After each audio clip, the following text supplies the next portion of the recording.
Hello and welcome to the Gooner Talk, back again with you guys for another episode of what is the Let's Talk Arsenal show. Very happy to be joined by yourselves in the chat box this evening. I'm trying to do more of these 6 p.m. shows as well as the 8 a.m. shows, because I know that a lot of our Western listeners that aren't awake at 3 a.m. at their time in the mornings for the shows would appreciate some extra content. So this is that, and I am trying to do some stuff every day now during the weeks as much as possible for those. I can't promise it will be every day, but I'm going to be trying to do it as much as I can.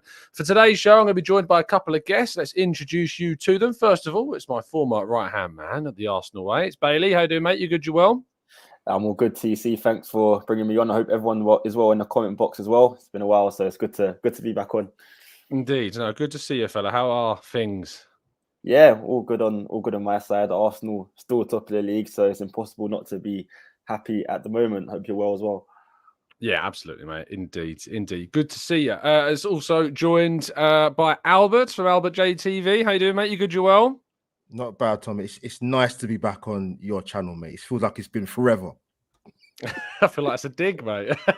No, it's not, Tom. I could have shown this to people in the chat. It's not a dig. I love Tom. He knows panic in his voice. The panic. No, I'm only joking, mate. I'm only joking. So obviously you may have clicked on today's video and wondered what's Tom admitting he's got wrong this time. This kind of video is all about the kind of collectively things that we ourselves have got a moment to hold our hands up, if you like, and say, you know what? In reflection, I was wrong about that, and we're going to have a chat about that. So we've all come with our different thoughts and feelings about what we think we've got wrong, and obviously we'll explore some of yours as well in the chat box towards the second half of the show. Before we crack on, though, good evening to those joining us. We got Ranted Stephen, the Casual Gamer. We got Peter, Matt. Don't worry about it. I suppose is it? Don't worry about it. Rather than that, Christopher, stop judging me. King in the chat as well. Steve. We've got Norgard, Gooner Works, Nav. We've got Bakary Lasagna, Jimbo. And I think I spotted Harry in there as well. I did indeed. Thank you so much for joining us, fella. Good to see you. And I'll be joining Harry tomorrow for a show over on Chronicles of a Gooner. So make sure you're subscribed over there if you're not already. I'm going to start with Albert, I think. Tell us in detail what it is you're reflecting on of this season that you had previously thought and now believe you were wrong to kind of think that. I mean, my wrong moment is probably what every Arsenal fan probably thought anyway, but there is a bit of context, obviously, which I'll go into is Arsenal going for a league title race or being in a contention for a league title after such a long time. And the reason why I say that, because obviously when I went to the last game of the season last season against Everton, Tom, it felt like I was going to a wake for obvious reasons because of what happened the game before. That's in James's Park. So I've got to be honest, coming into this season, I was very concerned. 2 back-to-back 8th league finishes. It's not that we finished 5th last season, it's the way it ended last season, being in a position of strength to cement Champions League football, because as probably I've verified for you, Tom and Bailey, I forgot what the Champions League football music sounds like. Because it's not last night, mate. If you want to go tonight as well. So I was concerned coming into the season for not just for my club, but for the manager as well, to be honest. But for us to have seen what we've seen this season has been not only the shock to the system, as I've mentioned many times before. I'm lucky enough to remember Arsenal winning league titles before the start of the Premier League, and obviously during the Premier League. So I'm not sure, Tom, when I looked at this Arsenal side, in terms of character, mentality, whether this side were even good enough to get back into Champions League football. So you can imagine from what I've seen this season, this has been a complete surprise, in a good way. At the start of the season, it was about consolidating the start of the season, see how Arsenal get on in the first few games of the season. But then they just kept winning and winning and winning. And the defense looks even stronger than it has done for quite a number of years. If I go back over Arsenal defenses over the years, the nightmares of Squillaci and Senderos have been almost forgotten. But Tom, it's been a pleasure to watch Arsenal, mate. I felt for a long time, personally speaking for myself, that I didn't really enjoy watching the football club. I didn't enjoy going to the games. The football was watershed in it, so be careful, was rubbish.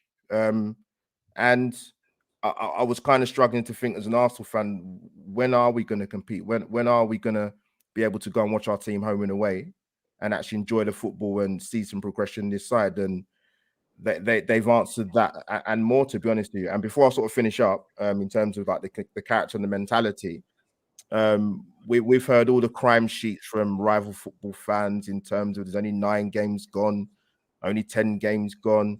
Arsenal haven't beat anybody yet. We haven't turned up. You know, people are still getting their teams ready and assembling the strengths in their teams. And Arsenal have answered every single possible test thus far.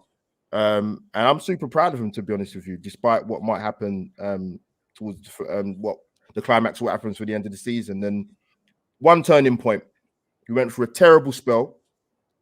FA Cup defeat to Man City, lose to Everton, draw to Brentford, lose to Man City the day after Valentine's Day.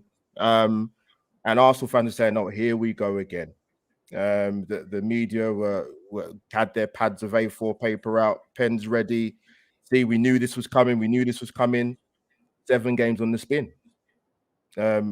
Nobody can ever and should ever question the character mentality of this team and this football club from what they've seen in the last 2 months. Facts. Absolutely. No, well said. Yeah, I'll throw it to you, Bailey, because I think that it's fair for I mean, at the end of last season, I went through a period, you know, we were both working together last year. And at the end of that season, I felt an overwhelming sense of I was really fed up with the way the season ended. You know, I could appreciate all of the surprise, the overachievement of qualifying. You're trying to qualify for the Champions League. I didn't think that's what we would do. It was just about kind of getting back into Europe in my mind at the beginning of the season. So with the possibility of getting into Champions League, I was just so gutted. And I went through kind of, I think, a real week of feeling really low and feeling in a really genuine dark place, because obviously we're in the position as well, which people say is a dream job while you're taking it for granted. But when you wake up and then talk Arsenal and then spend 8 hours of your shift writing about Arsenal after you've just blown Champions League, it's tough. So do you think, Albert, it's fair to have kind of the reservations maybe he did that this season would be as it was? Absolutely. I can only echo his points. Last season, at the start of the season, I didn't believe we would get Champions League football, but it's the fashion, as Albert said, the way we lost the chance, the way we didn't get into the Champions League was more painful than anything. The Spurs game away from home, third to last game of the season, upholding red card, just seeing Spurs in jubilation and Arsenal desperate for a win at Newcastle away, which we knew wasn't going to happen, and we lose there as well without scoring a goal, and it was arguably our worst performance of the season, where we didn't have like a shot on target. It was hard times. It was very hard times, and I think you'd have to be a madman almost to think we're suddenly going to have a title chase next season when we bottled. Let's be honest, we bottled the top 4 qualification just a couple months before, and yeah, I'm in the same boat as Albert. It's impossible to say that you could expect a title challenge considering the disappointment of last season. And you mentioned it, TC.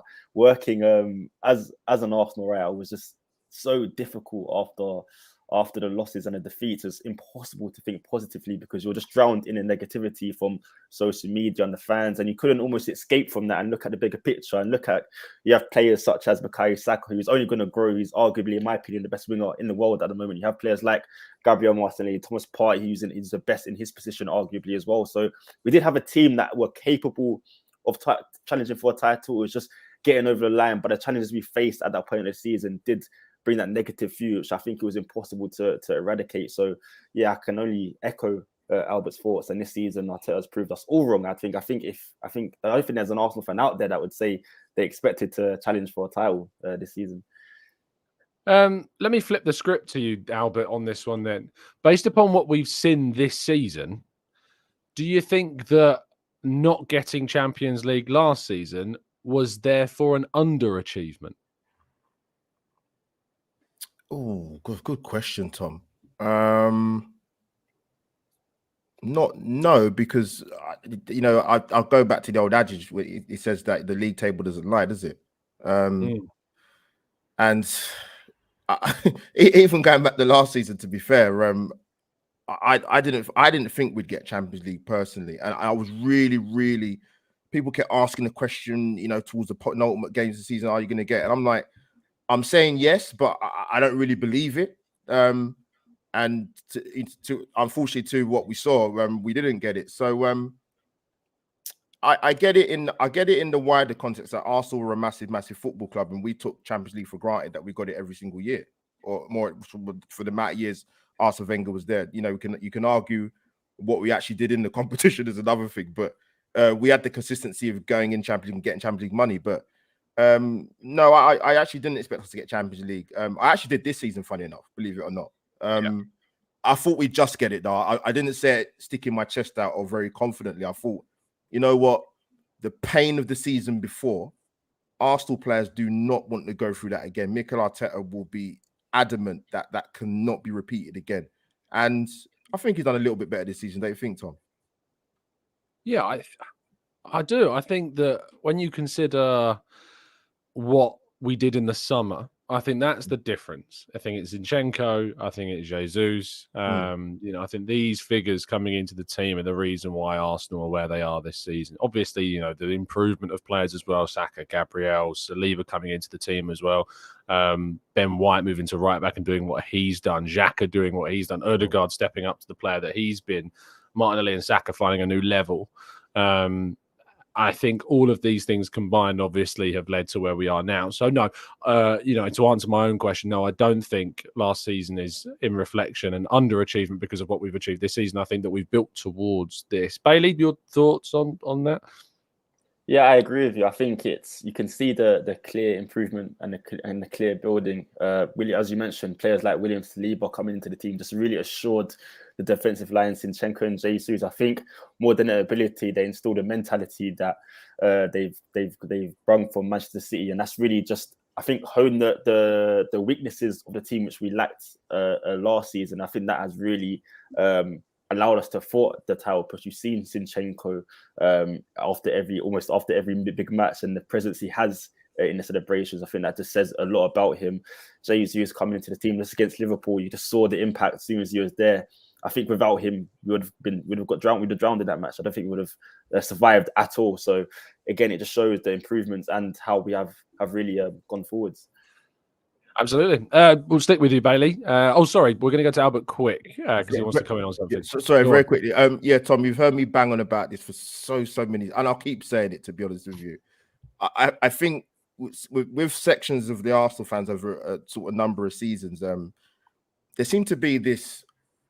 I'm gonna say snobbery, because you've highlighted some of the players already. That I'm glad to see, and the stat with Mikel Arteta that the years that he's been here, he has there's been 8 Premier League players bought under his tenureship, which is the same amount as in the last 11 years. That's not a coincidence, because I always say buy within the league. They're ready made. They know what it's about. You can hit the ground running. Zinchenko, you obviously name Jesus, Ben White. It's no coincidence, and that's why it's a big factor why Arsenal done well this season. Yeah, no, I think good point well made. Snobbery has always been something, associated with us. We're such an entitled bunch, us Arsenal fans. Bailey, give us your reflective opinion that you've changed your mind on this season. Yeah, I think this might be the epitome of snobbery. Let's go back to, I think TC knows what I'm going to talk about here. Let's go back to September. Were we in person when you said these words? Yeah, we were in person. It was in the office in Canary Wharf. I'm going to take it back to September. Regular watchers of the Arsenal way might remember this also. Yeah, it's about Gabriel regardless, because I think in the last few months, he has been our best player. I think I'm going to say that. Unfortunately, I didn't think that at the start of the season, and the words I did use was that he was a liability. Now, I'm going to take accountability for this, but I just want to say I will take accountability, but not just me. I don't just deserve to take accountability for it, but William Saliba also deserves to take accountability for it, because when he came into the side in the first couple of months, it was an absolute revelation. I think Saliba just set a bar so high that Gabriel, it was hard for him to keep up. And Saliba was just so good. But in the last few months, Gabriel has shown why he is the leader of our backline, why he is so pivotal, and why he has arguably been more important than William Saliba, simply because Gabriel, if I'm not mistaken, he's played in every single Premier League game, played every minute, or did he get taken off? He has been taken off. He was taken off against Palace at home. Kivior came Yeah, on. yeah, that's what I was thinking. Yeah, he's played almost every minute for us, and he's just a rock at the back. I just go back to the game at Anfield again. Without him, just similar to Gabriel Jesus, we would have drowned. We would have lost that game, and he's been like that for the last few weeks. He's been absolutely sensational. I was a major fan of Gabriel when he first came to the club in the 2021 season. I really did love him. Then he went on a bit of a spiral dip, and he struggled to find form, and he started to find it again towards the end of last season. His injury kept him out of the most pivotal point of the season. He wasn't there for Tottenham away, of course, or was that Ben White? I'm pretty sure he wasn't there for that game either, or for the Newcastle game. So one of those. I remember he wasn't. I think he was there. I think it was a whole thing about him. We weren't sure if he was going to be fit or not, and then he kind of made it in the last moments, but wasn't good because he wasn't good. He wasn't. I'll have a quick chat while you're talking. But yeah, and then at the start of the season, I know he made a couple of mistakes, which is errors leading to goals. I remember Leicester. It was Fulham, the Tottenham game, of course, where he made the mistake. But he has turned it around since then and has been our best defender. It's simple to say that. He's been absolutely sensational. So, Gabriel, I am truly sorry for calling you a liability, and it's something I've learned and I'll regret for the rest of the season. For the rest of my life. Now he did play other than the first 2 games of the season, and then the third game he wasn't in the squad because he was injured, which I completely forgot about. He played every game. He started every game, but he did come off in the Spurs game and the Newcastle game because again he wasn't fully fit for those 2 games, but still played. So yeah, that's why. James Curry says Gabriel had the bozo gene and his improvement is getting rid of it. I don't agree with this whole bozo gene thing. It's something that got coined, I think, on social media. I think it's one of the most disrespectful things that can be put or tagged onto any player. He's just a young centre-back, and young centre-backs make mistakes. Like, it's part and parcel of what development is in young players. They make errors. You watch Saliba at Marseille last season, and he made a terrible mistake. I think it was against Lille. I think it might have been. Actually, I think it was Lyon that he made the mistake. I think it was Ousmane Dembele, the other one, striker. Moussa Dembele, thank you, ran through and scored, and Saliba made a huge error in that moment. Does he have a bozo gene? No. He's a young centre-back that has made mistakes. Albert, you unmuted, which I sense you want to come in on this. Yes. So, Gabriel, Bailey, I'm shocked. Bailey, no, not really. I'm joking. No, it's funny, Tom. I remember with his first season. Just not any Arsenal fan in particular, but there was some rumblings like, I don't think he's all that, and I was like, you can't eat the carb, Dad. Like, he's coming from another league. He played in the. I think he played in the back 3 when he's at was it Lille? Was it he played for? Yeah, he played in the back 3. Played in the back 3. Come to Arsenal. Obviously you're not coming to a defense that's blessed with consistency, should I say? New centre back partnership. I mean, this season he's been outstanding, and I hear that. I always hear the consistent thing about him in terms of he gets too touch tight, and I don't know too many defenders that don't play like that. There's quite a few, and I'm going back over years of football, decades. But yeah, he's been outstanding. I think leading goal scoring centre back in the Premier League last season, can get the odd goal as well. Has been super consistent, and to think that the money we paid for him and Saliba, Arsenal have committed daylight robbery in the transfer market, in a good way, by the way. Yeah, really. I mean, Gabriel was the first summer investment that Arteta made. Obviously, Willian came in before him, but in terms of like a transfer fee, he's the first player that we signed in that summer transfer window. Obviously, we brought in Marie and Cedric on loan in the January prior to that. But in terms of like a player we officially kind of signed, I think Gabriel was it might have been Marie on a permanent, but I'm pretty sure in terms of, a starting figure in the team, he's the first guy that he went, yeah, I want to commit money to this guy and get him into the club and start him in games. And you can't say that it's not been a hugely successful. I mean, if you were to sell Gabriel now, you're looking at easily tripling, arguably more of the money that we paid for him. I argue that I think he's been the best centre-back in the league this season. I also did a piece where I wrote, basically said, if you see at the end of this season people doing their team of the seasons and Gabriel is not in it, they've not watched him. It's as simple as that. Anyone who doesn't put Gabriel in their team of the season for the Premier League has just not watched the bloke. Like, they just haven't, because he has been, for me, the best centre-back in the league this season. I think, obviously, Man City's Stones, I think Stones has been brilliant this season. I think Ake has been brilliant, but obviously has been playing also at left-back, so arguably he could be thrown into that position. I think if you're looking at left-backs, probably Ake's coming into the fold for a fair few people who's been brilliant. But Gabriel has to make Premier League team of the season. For me, I think he's slightly edged ahead of Saliba for me in the course of the whole season. Yeah. Anyone disagree with that? Or no, I agree, Tom. And also, as well, which I don't think he gets enough credit for, actually, his ability to pass the ball through the lines. His distribution has improved exactly. significant. If you ever have the opportunity, I know it's difficult to in this day and age to be able to get to games at the moment, but seeing Gabriel live, when you watch him and you can just watch him, it's different gravy to see him on the telly. It really is. I don't think when you watch him on TV you can appreciate what he is and what he does. He covers ground so well for a player that's not necessarily blessed with loads of pace, and then when he's on the ball, it's really impressive. Really impressive for a guy, obviously, of his stature as well. For a lot of centre backs, you think of like the likes of Harry Maguire, for instance.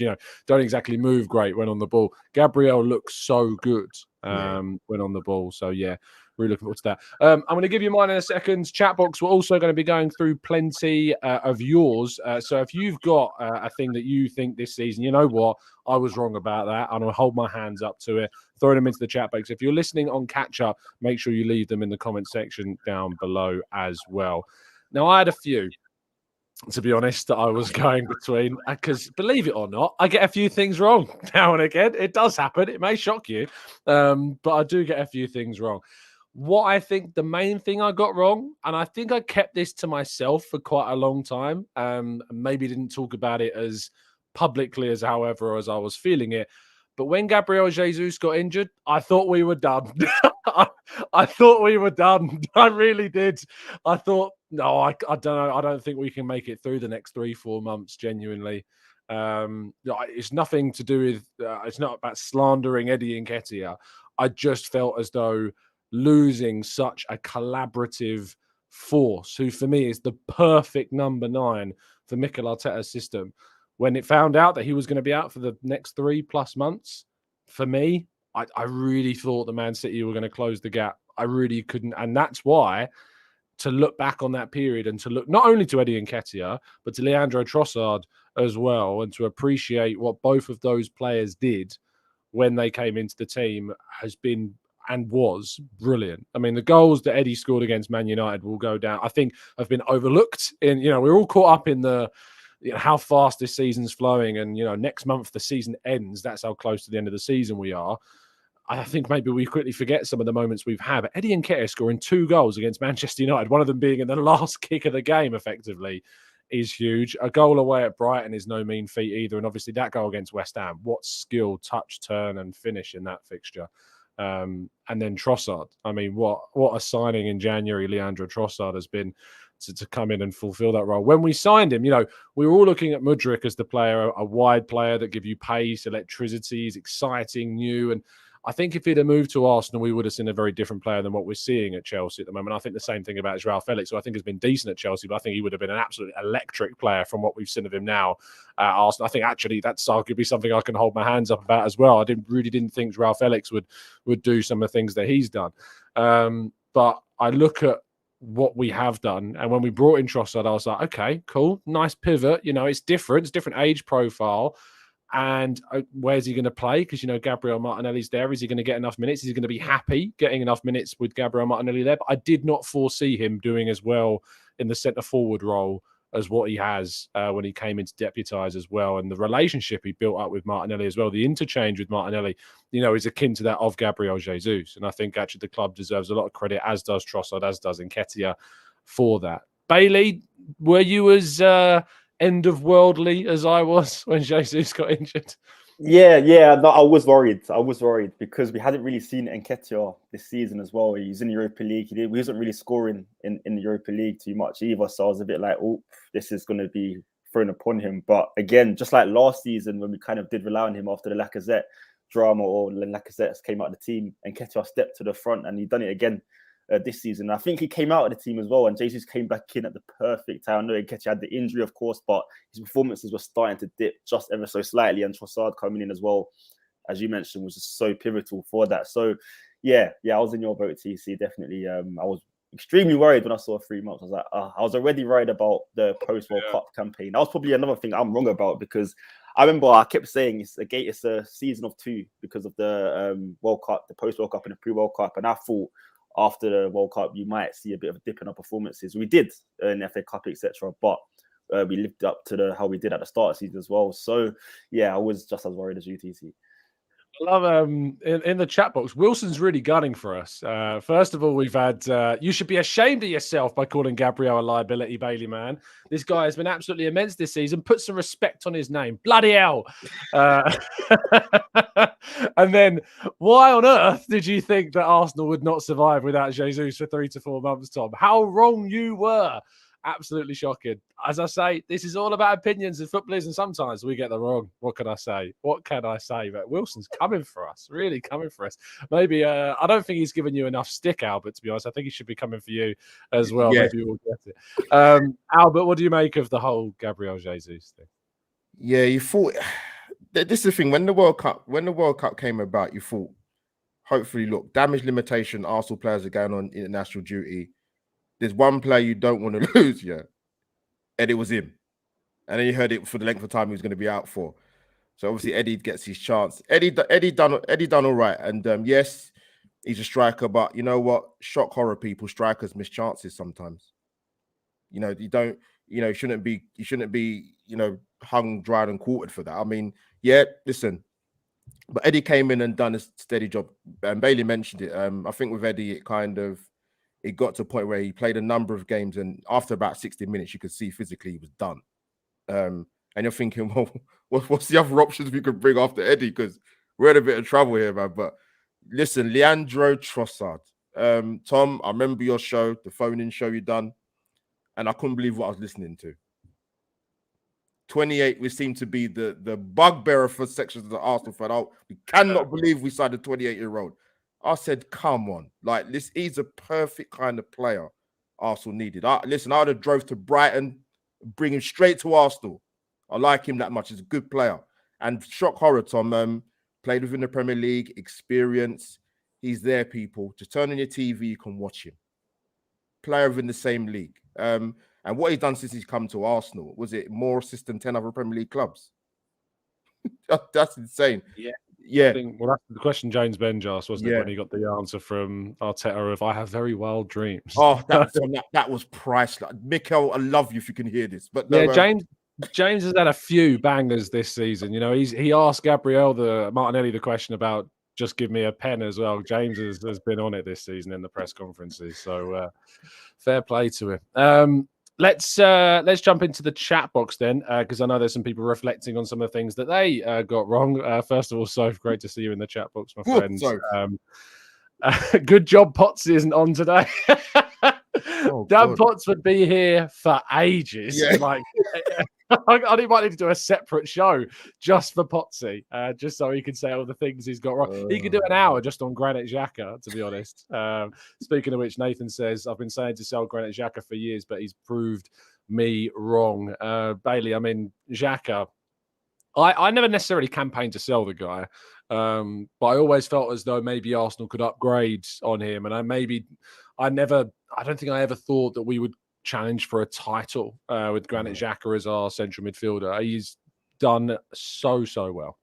Yeah, no complaints about Granit Xhaka. I probably did want him out at the start of last season when Roma were linked. I thought that was time for him and the club to part ways. But again, I think everyone knows now about his comeback story as an Arsenal player, and he will go down as a great player as well after the season if we do win the Premier League. And he'll be arguably the most up there with the most crucial of players. He had that period where he was just scoring goal, and he was one of the players who had an incredibly important part to this season. So again, I think he's proved me wrong as well. From last season, from this season, I've always wanted him to be in the team because I've seen a change in his progress and his mentality as well, which has been great. You can't really have any complaints against Granit Xhaka. Maybe on Sunday, he didn't get into the little scuffle with Trent, but except from that, he's been faultless, honestly.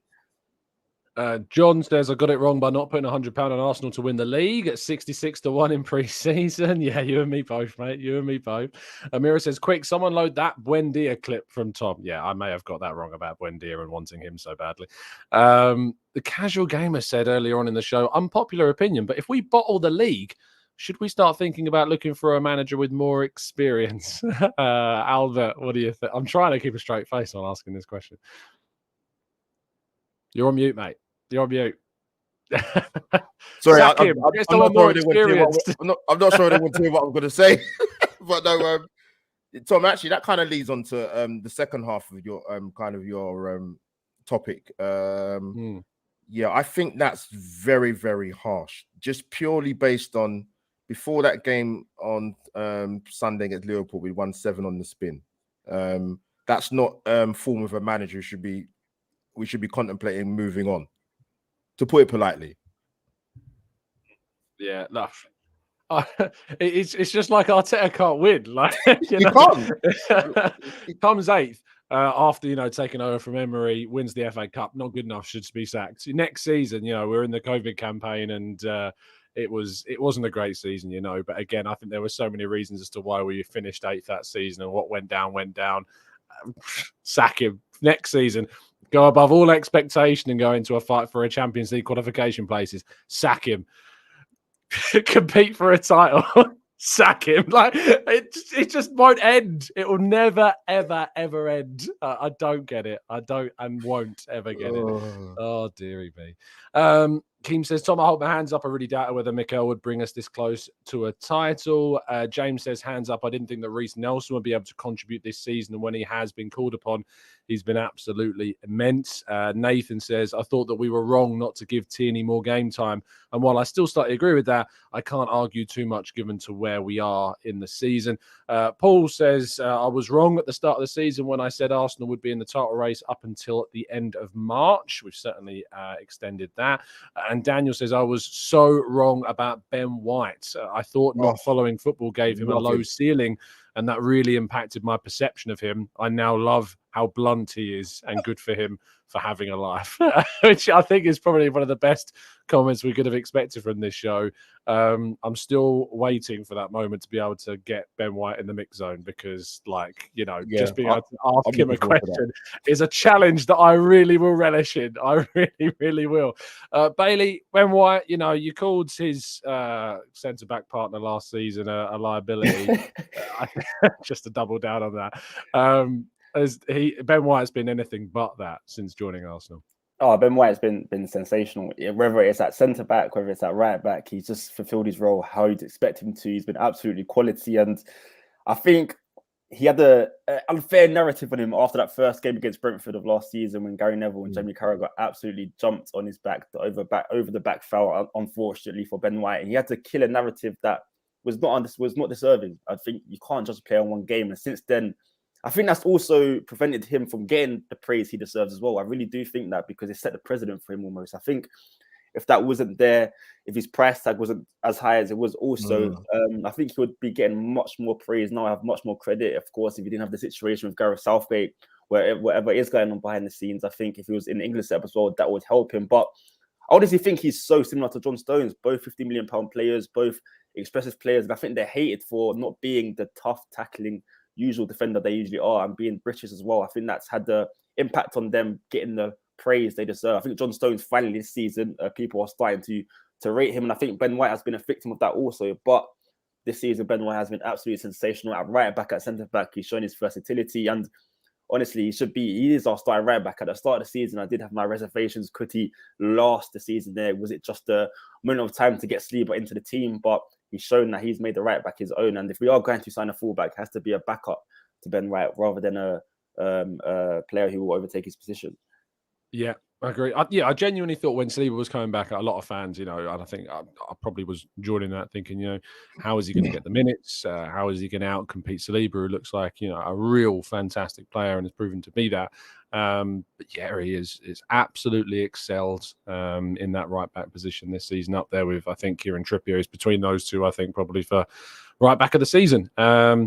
Adam Rose, I've got a problem with this. I was wrong about the black kit. First, I did not like it, and then I thought it was all right. But I was wrong. I don't like it as an away kit. Yellow and blue all the way. See 71 and 79, the cup finals. Look, Adam, everyone's entitled to their opinion, even when they're wrong, and you're wrong. It's as simple as that. I want to read you guys as well a comment that I got. When was this comment? It was on the 9th, so 3 days ago. I think I was talking about the black kit because the diseased zebra kit for next season that looks to be our away kit, which is horrific. Like how that can be a potential title winning team's away kit, I will never know. It's Adidas, you've done really well for us, but I think you dropped the ball on this one. This comment came in saying, brace yourselves. The way, Tom, you talk about our new away kit is truly pathetic. Do you remember the initial reactions to the now iconic bruised banana kit? And although I like this season's black away kit, the way you have gone all about it and made all your followers buy into your opinion is truly dumbfounding. Talk about sheeple. Oh, by the way, who are these children who fight to be first in the comment section on your show? I mean, in terms of trolling comments, that is up there with one of my favorites, genuinely. Wow. I mean, people, you're getting creative now. I am really very much enjoying this. Very much enjoying this. What do you make of this, Albert? Black kit, where's it rate for you? Yeah, I saw something about that. Someone, it might have been you, Tom, but no, no. I'm outside the Emirates next week with my placard saying, "Don't get rid of the black kit." Yeah, for next I must admit, it's it's probably the best Arsenal away kit I've seen for years, Tom. And that's nothing against the kits that they brought out, but yeah, in terms of the one I've recently seen, which is quite loud, should I say? Yeah, I'm not too sure that's going to work. The thing is, Tom, people still buy it, unbelievably. But yeah, as for the black kit, let's keep it 100. That has been the best away kit I've seen for years. Away kit I think I've ever seen. It's genuinely, I don't think there's a better design. Just the retro feel of it, the design on the front, the AFC logoing, obviously, that we now use in our raw reactions and tactical breakdowns, like that effect you have there. Like, it's so nice. Like, yeah, I can't rate it any more highly. But yeah, next season, I like the home kit for next season. I think it's nice. I like it. I'm never a fan of modern day kits with collars. I just don't like collars on my kits. Other than the retro ones back in the 90s and before. But yeah, on a modern day kit, I'm not a fan. I also don't know if you saw, I did an article about the black kit that wound up a lot of people because it was basically like a play on words about, Arsenal losing an icon for next season, which people didn't appreciate the joke side of it. It was like, you've clickbaited us. And I'm like, well, it was a bit of a joke, to be fair. Let's go to USA Gooner says, I was wrong about my doubt that Tom would ever get Bailey back on the show. Fair play. I don't know why anyone thought I wouldn't. Bailey left very amicably, we still remain very good friends. No words. No words. Needed. Let's talk Arsenal. It says, I was wrong about Zinchenko. I wasn't expecting Zinchenko to have the same effect as he's had to be our technical security on the ball and making the most of the number of touches and passes in plenty of games. Do you think that Zinchenko surprised people, Bailey, this season, or do you think he was going to be this good? No, I think he was going to be this good. Honestly, maybe defensively he might have surprised people, but we knew what we was getting when we was going to sign him. He was always going to be a left back. We only had Tierney as the left back. Maybe people would have thought he might not started straight away. He might not have been our starting left back, but when he came onto the field, that is what he offers as a fullback. I don't think as a fullback he's going to be up and down the wing. He's going to come into that more inverted role and play as another midfielder, would you like? So I wouldn't say he surprised me. I think he's done very well, and I've seen what he could do at City and what he was doing at City. So I think he's done his job and done exceptionally well and has improved Arsenal. So I wouldn't say surprised. I think I'd say he's impressed. Yeah, I think that I was expecting him to come in and be good. I think I have been surprised about what he's done to that role for us. I'd watched him at City, but I didn't foresee this level of invertedness of when he played. I didn't think he would act as another midfielder. I didn't think we would play that way. And, You know, we really have, and he has been absolutely brilliant since moving in. Marcus says, I was wrong. I thought Tom would behave in the Villa press box. I did behave. It was nothing to do with me, I swear. It had nothing to do with what went down in the Villa press box. Sean says we should start a petition to save the black kit for next season. We need to see it in the Champions League. You know, I can just see if that, you know, someone would make that as a joke. Can you imagine the backlash that we get from some fans saying, you're so sad doing, you know, petition? We care. We care about saving our kit, and it's certainly worth saving.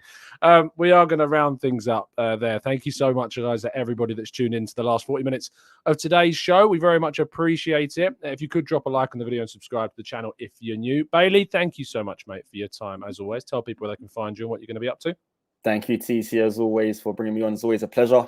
Guys, if you want to see more of me, you can find me on the @ is there, Your Boys OFCL on Twitter, or YBOFCL on TikTok, and Your Boys on YouTube, where I do more Premier League content, European football content, other sports such as Formula One, NBA. The playoffs are coming up, so we'll be speaking heavily about that. So if you want to find me over there, then find me on Your Boys. Hopefully as well we can get TC on a show soon, but we'll speak about that. But hopefully, yeah.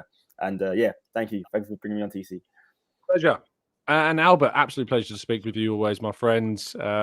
Just a glimpse behind the curtain. Albert sends the best voice notes on WhatsApp.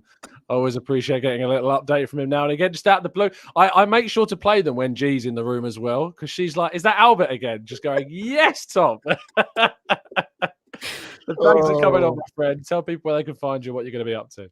No, Tom, I appreciate. I love sending you voice notes, Nicolau, Simu when he answers. But yeah, there's loads of people I've voiced about. Tom, I'm glad you appreciate I love that. it. Simu when he answers. What you've just done there is said that Harry just blanks you sometimes.